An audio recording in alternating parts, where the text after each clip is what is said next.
Adale girio en taolagad e kinigom dior mont d'ober anaoudegez gant skrivanierien. An em gav kenta a vo gant Philippe Boileau skrivet d'an evelou a romanchou e brezhonek gantan roet en deus engaf diom amant e beger benni e logan a daolas.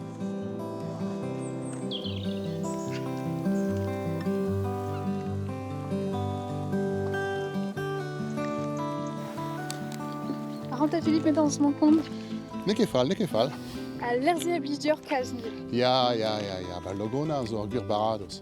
Ha emañ me kreiz an douaro a gekichet ar mor. An douare eured etre an douar gar mor. C'hoant em befe gouzout penaos veu war kroget da skrivañ. Ouspenn tregon vlaso, dija. Et moi, un bonnet d'an evel, an devet Apocalypse Now, Now ar chif Now. Hag bon perak, blamour, moi c'hoant d'ober un doare poeladen, vrezonek an doare, a ben ar fin, oa ben un bonnet, hag goudeze, ba, meus ket pa oaze. Marse. Marse, nan, ne un bandant ket kalz, mais ne ba oazant ket eskriv.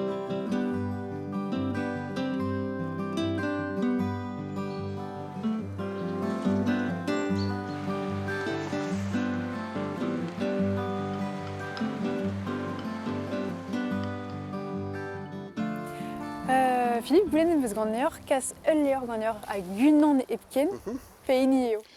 Ah, tete. Didan ar bili an trees va roman nevesa, ne la ranket va roman divehar hag mechans vo ket an il divehar. Neus petra zo koz e barz. Ah, une histoire quarantez eo, a he moa c'hoant da skriva une histoire quarantez c'hoek, quarantez tener, setu. Hag ie ez eus an o deus Catalunya. Catalunya ar vro hag a zo tos dam c'hal, evit meur a adek.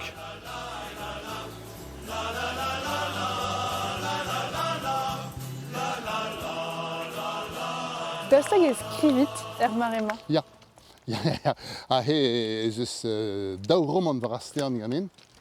Bon, unan a zo var astern ganin a boe ouspenn pempez war nugen dija.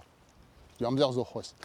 Met egile damzonj vo a helfe ben bannet ar blazazeu.